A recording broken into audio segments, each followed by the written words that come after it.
In today's video, we're checking out this beautiful T-style electric guitar from Maybury Guitars in Surrey, England. Not only is this one of the most liveliest sounding guitars I've ever heard, it's also one of the most visually striking. Before we get into it, a huge thank you to Jason from Maybury Guitars for sending this out to the channel for the review. I really appreciate it. It's an absolute honor to test something handmade in England. So if you want to go check this out, I'll link it down in the description below. Here we go.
Here's the Maybury T-style electric up close. Now, this is what they call the fish hook design, as you can see from this section of the bottom horn. Weight-wise, this comes in at a reasonable weight. It's not too heavy. I would have no hesitations doing a gig with this whatsoever. I'll put the weight on screen over here. Here's the back of the guitar. The material used on the body is poplar, and it's a two-piece design. We get a poplar burl top. Now, one of the interesting things when I first saw this and I noticed there's little cavities here, they're actually fairly smooth to the touch. If you run your hand over it, you can hardly feel anything. So the design of this is really something special. If you're not into green, he also makes a whole bunch of different colors and styles. Running around the edge of the guitar is this beautiful tiger shell binding, which really complements the overall earthy aesthetic of this particular instrument. The material on the neck is maple, and it has this really subtle quilt or flame in there as well. So overall, this neck is just very visually appealing. Not only that, it feels great. It's not sticky to the touch. It feels like a very premium neck, so no problems there. It is a little chunky. It's not a modern sort of C shape, so if you're more familiar with a 52 Telecaster, odds are you'll get a kick out of that. It's not quite as fat as most 52s, but it's somewhere in that ballpark. We get a rosewood fretboard, medium jumbo frets, and the fret edges on both sides feel perfect, so big thumbs up there. Now, the inlays on this guitar are aluminium and resin, so they're very different to the traditional inlays. Here's the headstock up close. In my opinion, this is one of those designs that will stand the test of time. It looks beautiful. On the back of the headstock, we get locking tuners.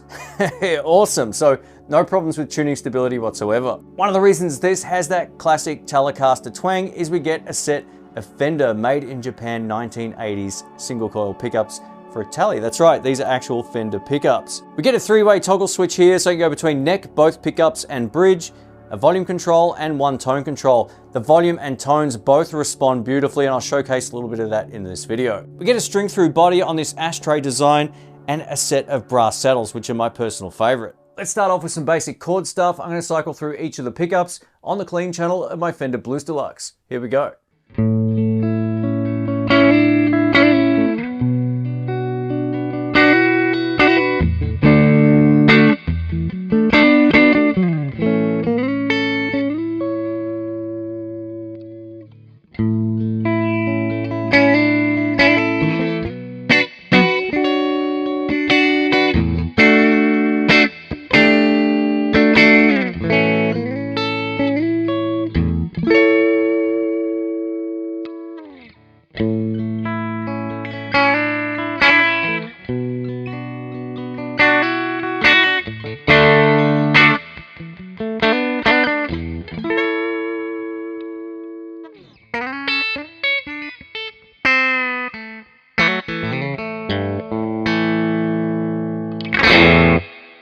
think that has that traditional Telecaster tone. Let us know what you think of that down in the comment section.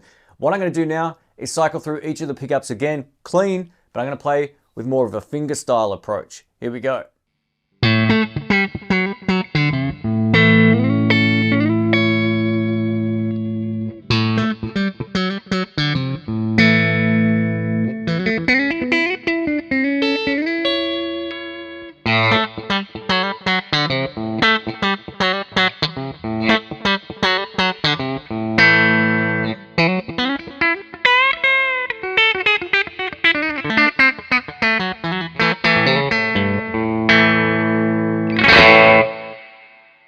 Up next, we're going for some classic rock style tones. I'm going to cycle through each of the pickups for more of a rhythm guitar tone. Here we go.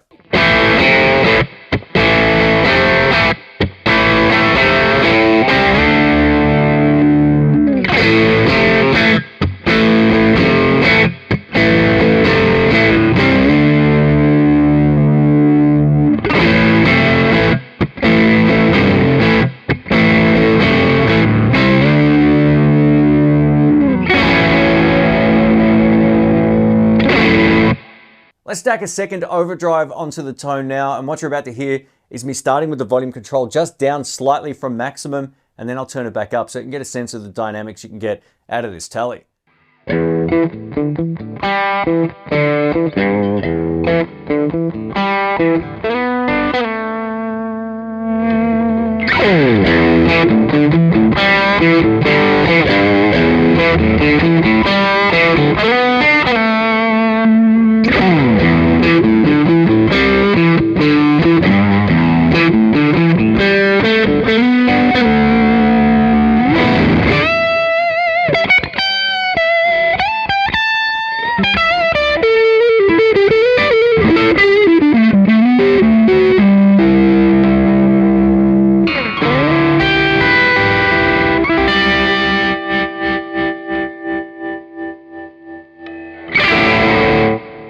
Thanks for watching, folks. My name's Shane. I'm going to wrap this video up by talking about the pros and cons of this Maybury electric guitar. So if you're looking for something different that feels really premium in the hand, this would be an absolute no-brainer. I think the only small playing compromise is this sort of fish hook design here. If you've got really big hands, you might find it a little challenging getting up to the end of the fretboard. I can still get up there, but I feel my knuckles sort of grazing on this particular point, but that's my only nitpick with it. Tone-wise, this is absolutely a Tele in its sound and design.